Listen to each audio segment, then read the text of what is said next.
हाँ जी स्टूडेंट्स, कैसे हैं आप सभी। होप्स आप सभी बहुत बढ़िया होंगे। और जिन बच्चों के टेंथ के एग्ज़ाम हो चुके हैं, खास करके जो सीबीएसई बोर्ड के बच्चे हैं, वो थोड़े से वरिड भी होंगे कि देखिए अभी एग्ज़ाम तो हो चुके हैं, लेकिन अभी बीएससी एग्रीकल्चर जो सीसीएचयू का एग्ज़ाम जो है ना, उसको कैसे क्रैक किया जाए। तो आप टेंशन मत लीजिए, हम बैठे हैं आप लोगों के लिए। जैसे कि आज संडे था तो मैं एकेडमी में स्टूडियो पे तो नहीं जा पाई, लेकिन मैंने सोचा कि लैपटॉप से ही एक क्लास रिकॉर्ड कर देते हैं।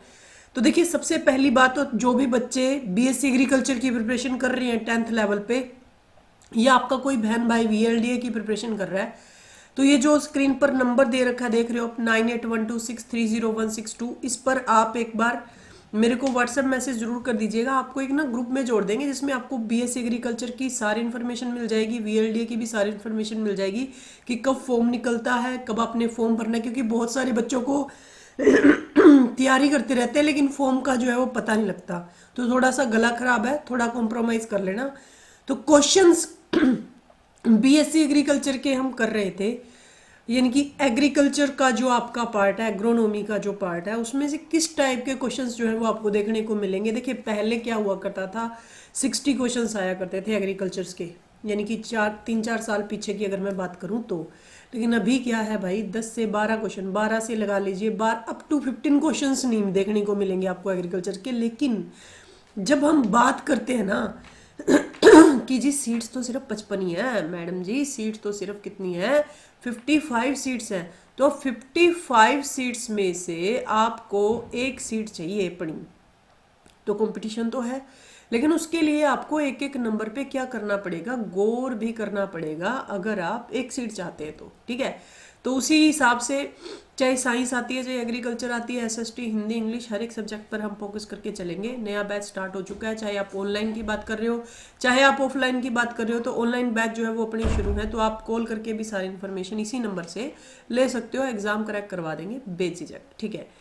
Operation flood is associated with dash, कि ऑपरेशन फ्लड जो है वो किससे एसोसिएटेड है। वेरी इजी क्वेश्चन है, अगर आप टेंथ तक बहुत अच्छे से पढ़ के आए हो तो आप इसका बहुत अच्छे से आंसर दे सकते हो। टेंथ क्लास की एसएसटी में भी एग्रीकल्चर नाम का एक चैप्टर है ज्योग्राफी के अंदर, वहां से भी ये क्वेश्चन निकलने के चांसेस बनते हैं, ठीक है। एग्रीकल्चर का तो पार्ट है ही, एग्रीकल्चर और ज्योग्राफी समटाइम रिलेट करती है। तो यहाँ पर देखो श्वेत क्रांति यानी कि व्हाइट रिवोल्यूशन।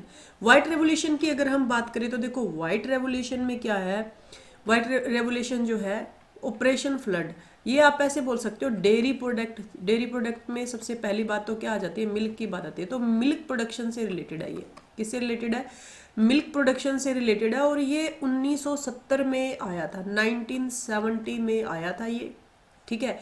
क्या अपने क्या बोलते हैं, ऑपरेशन फ्लड जो चलाया गया था वो 1970 में चलाया गया था, इस बात को आप ध्यान में रखिएगा।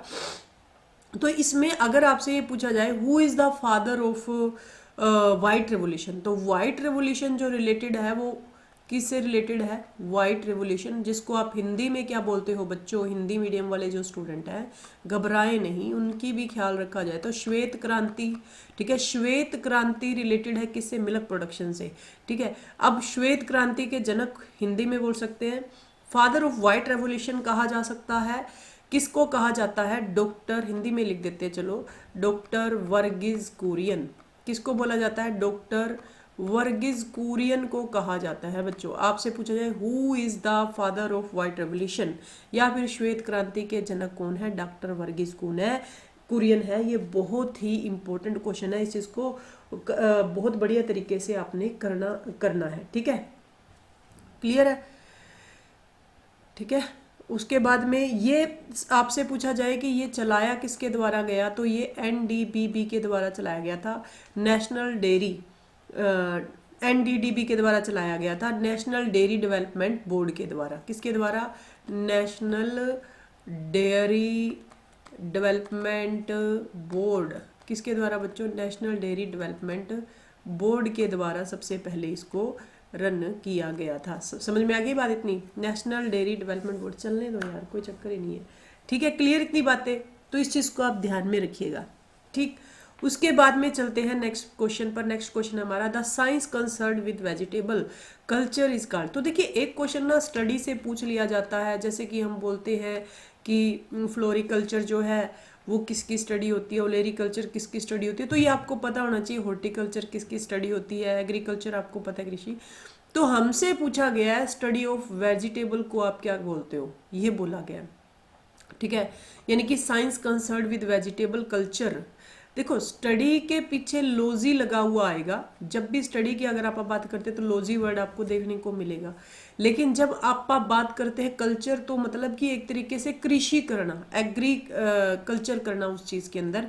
तो जब हम सब्जियों की हार्वेस्टिंग करते हैं, सब्जियों की एग्रीकल्चर करते हैं, तो उसको ओलेरी कल्चर कहा जाता है। क्या कहा जाता है बच्चों? ओलेरी कल्चर उसे कहा जाता है। समझ में आ गई इतनी बातें?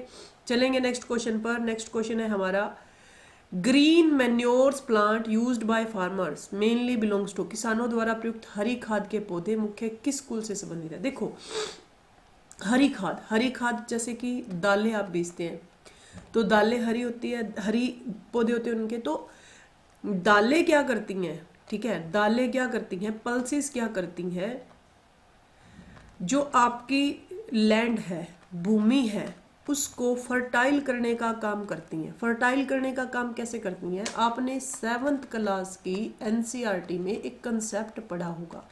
क्या कंसेप्ट पढ़ा होगा आपने? क्या पढ़ा होगा भाई? आपने नाइट्रोजन फिक्सेशन का कंसेप्ट पढ़ा होगा। कौन सा? Nitrogen fixation. नाइट्रोजन फिक्सेशन क्या होता है? ठीक है, जब मतलब कि ये मैं सबसे पहले इसका आंसर दे दूँ आपको कि ग्रीन मैन्योर के रूप में जो यूज़ की जाती है वो लेग्यूमिनेसी यूज़ की जाती है। Leguminosae in the sense, leguminosae family है, पल्सिस की फैमिली को क्या बोलते हैं? लेग्यूमिनेसी मेनली कहा जाता है। पल्सिस की जो फैमिली, हर एक फसल जो है उसकी एक फैमिली होती है, तो उसको आपको हर एक फैमिली आपसे एक पेपर में जरूर पूछी जाती है। तो जैसे दालें हैं वो लेग्यूमिनेसी में आती हैं। तो नाइट्रोजन फिक्सेशन क्या होता है कि जैसे कि आपको पता है कि एटमॉस्फेरिक नाइट्रोजन जो होती है, एटमॉस्फेरिक नाइट्रोजन जो होती है, एटमॉस्फेरिक नाइट्रोजन की बात करें तो एटमॉस्फेयर में 78% नाइट्रोजन होती है। इसका डायरेक्ट रूप से, जैसे कि हम सांस ले रहे हैं तो सांस में हम ऑक्सीजन का यूज़ 21% कर रहे हैं, यानी कि 21% जो ऑक्सीजन है एनवायरनमेंट में वो हमारी एक सांस के द्वारा, जैसे कि हमने इनहेल किया तो 21% जो नाइट्रोजन है वो हम ऑक्सीजन हमारी बॉडी के अंदर गई।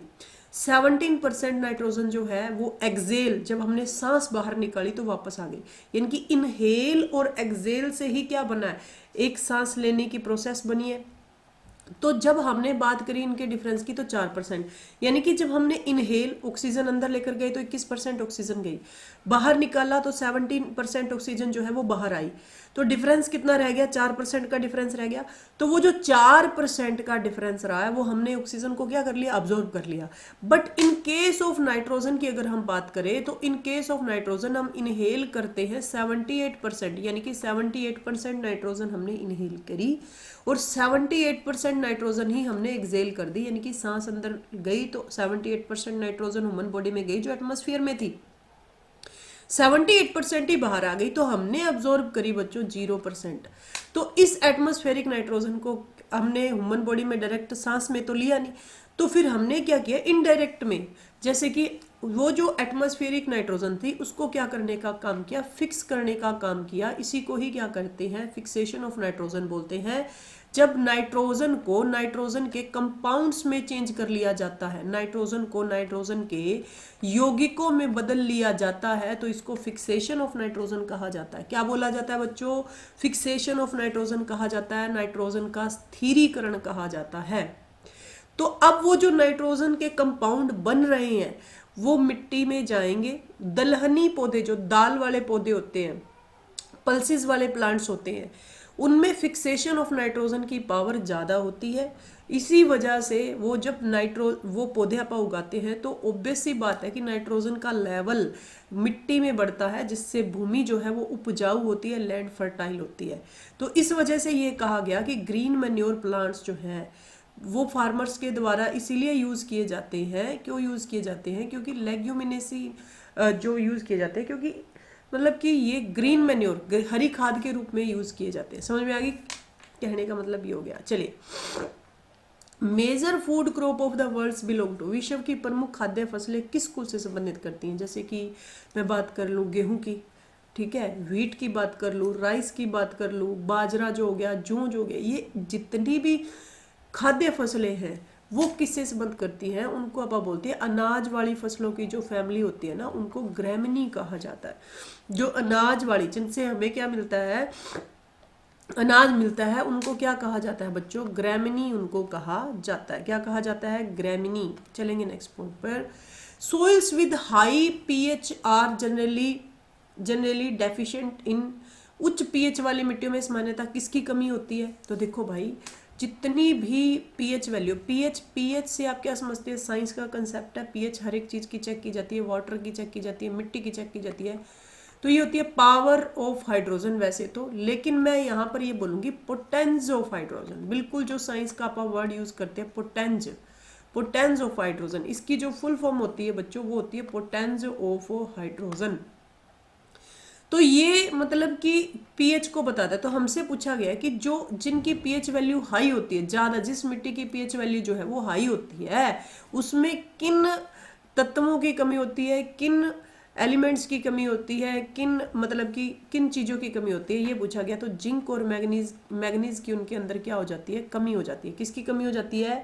जिंक और मैग्नीज की उनके अंदर क्या हो जाती है बच्चों? कमी हो जाती है। ठीक है,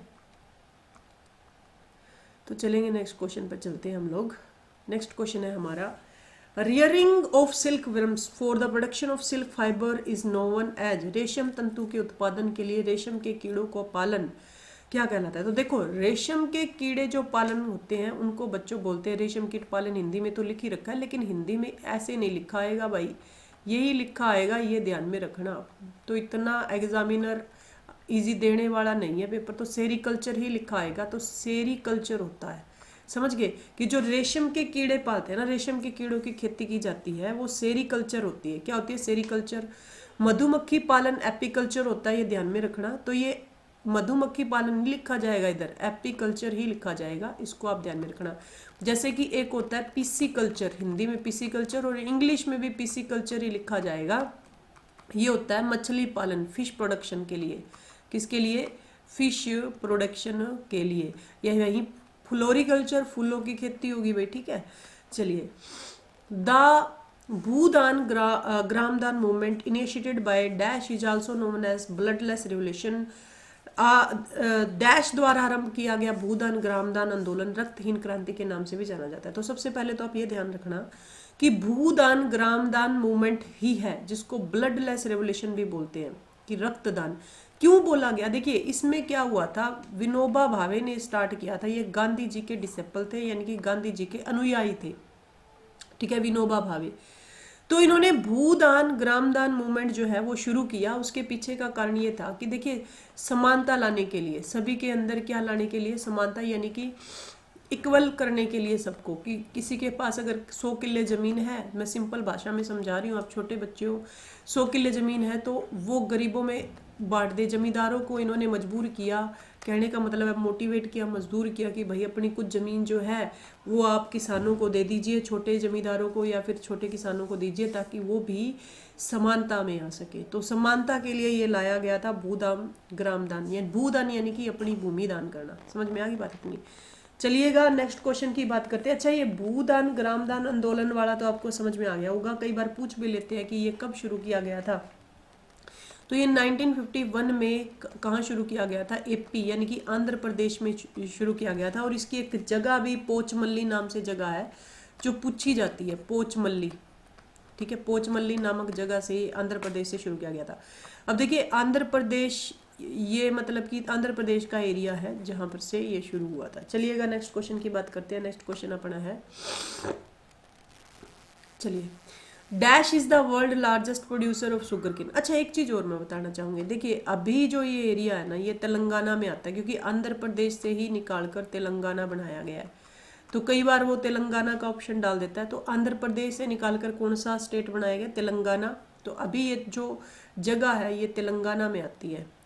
dash is the world largest producer of sugar cane, तो नो डाउट शुगर केन की जो लार्जेस्ट प्रोडक्शन होती है वो ब्राज़ील के अंदर होती है। बहुत ज़्यादा गन्ना, ब्राज़ील के बाद में इंडिया में आता है शायद नाम इसका, लेकिन सबसे ज़्यादा गन्ना जो पाया जाता है वो ब्राज़ील में ही पाया जाता है।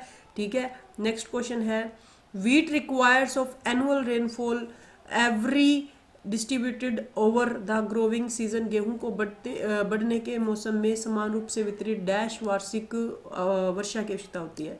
तो देखिए कितनी वर्षा चाहिए गेहूं को, तो देखो गेहूं को चाहिए भाई 50 से 75 सेंटीमीटर वर्षा। ये ध्यान में रखना मेनली कि गेहूं को जो एनर्जी चाहिए वो 50 से 75 सेंटीमीटर की जो वर्षा जो है वो चाहिए। अच्छा, टेम्परेचर की बात करें तो लगभग ऐसा बोला जाता है कि आप देखिए, जब आप किसानों की फैमिली से बिलोंग करते हो ऑलमोस्ट बच्चे, तो आप सोचो कि जब गेहूं बोया जाता है तो उस टाइम सर्दी होती है लगभग, है ना, तो ये 10 degree Celsius 15 degree Celsius temperature में जो है वो बोया जाता है। और काटने के समय गेहूं को क्या होती है, गर्मी, तो टेम्परेचर बढ़ जाता है। इन दिनों में गेहूं काटा जाएगा, तो अभी जो टेम्परेचर की रेंज चल रही है वो 25 से 30 डिग्री सेल्सियस की रेंज चल रही है। तो बिया जाएगा जब, यानी कि उसको बीजा जाएगा, तो उस टाइम पर टेम्परेचर क्या होता है, कम होता है, और जब काटा जाता है तो उस टाइम पर टेम्परेचर जो होता है वो क्या होता है, ज़्यादा होता है। चलिए नेक्स्ट क्वेश्चन को देखते हैं। हमसे पूछा गया विच इज नोवन एज किसान खाद। काफ़ी बार पेपर में क्वेश्चन आया है, किसान खाद के नाम से किसे जाना जाता है, यूरिया, डीएपी। वैसे तो डलती तो सारी हैं, लेकिन ये कैन जो है ये क्या है भाई, नेचुरल है, इसको बोलते हैं कैल्शियम अमोनियम नाइट्रेट। कैल्शियम, इसकी फुल फॉर्म याद रखना, अमोनियम नाइट्रेट। तो इसको किसान खाद के रूप में जाना जाता है। ठीक है, तो ये ध्यान में रखना, किसान खाद। वैसे यूरिया हो गया, डीएपी हो गया, आपको पता है कि सारी की सारी डाली जाती है। चलिए, डीएपी जो होती है, डीएपी कंटेन्स 46% नाइट्रोजन। देखो डीएपी के गट्टे आपके घरों में अभी भी पड़े होंगे, किसानों की फैमिली से बिलोंग करते हो तो आप सब जानते हो कि उसमें 46%, अगर आप अवेयर रहते हैं इस चीज़ के बारे में, तो 46% जो है वो उसके अंदर क्या होती है बच्चों, नाइट्रोजन की मात्रा होती है। Who is the vice chancellor. देखिए ये कुछ पुराना क्वेश्चन जो है, लेकिन ये पेपर में आया हुआ क्वेश्चन था, इस वजह से ये पुराने ऑप्शन दे रखे हैं।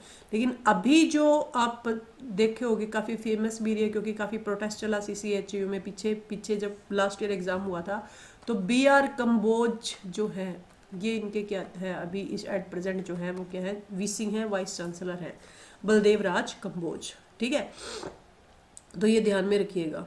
चलिएगा नेक्स्ट क्वेश्चन पर बढ़ते हैं। Which of the following crop can be grown in both rabi and kharif season. Rabi season होता है एक, खरीफ होता है, आप जानते हो ये दो मेन सीजन होते हैं। ठीक है, इनके बीच का एक जो सीजन होता है वो होता है जायद। ठीक है, लेकिन हमसे पूछा गया है कि कौन सी ऐसी फसल है जो रबी में भी बीज लेते हैं आपा, ठीक है, और आपा किस में बीज लेते हैं, खरीफ में भी बीज लेते हैं। तो ये होता है भाई मेज़, मक्का। मक्का ऐसी फसल है जो अपने रबी में भी बीज ली जाती है और खरीफ में भी बीज ली जाती है। तो ऐसे ही सेशन में आपके सामने लेती आऊँगी। अगर आपने एप्लीकेशन डाउनलोड कर लिया तो ठीक है, नहीं की तो 360 जॉब टारगेट एप्लीकेशन को आप डाउनलोड कर लीजिए। इसका लिंक जो है वो डिस्क्रिप्शन में दे रखा है। एप्लीकेशन को डाउनलोड कीजिए, रजिस्टर्ड कीजिए, और अपना जो बैच है BSc एग्रीकल्चर का, इसमें आपको शो हो जाएगा। ठीक है, BSc एग्रीकल्चर का बैच, क्योंकि आप रजिस्ट्रेशन करने के बाद में ऑल कोर्सेज में जाओगे। ऑल कोर्सेज में जाने के बाद में आपने देखा होगा जय किसान बैच के नाम से आपको मिलेगा बैच।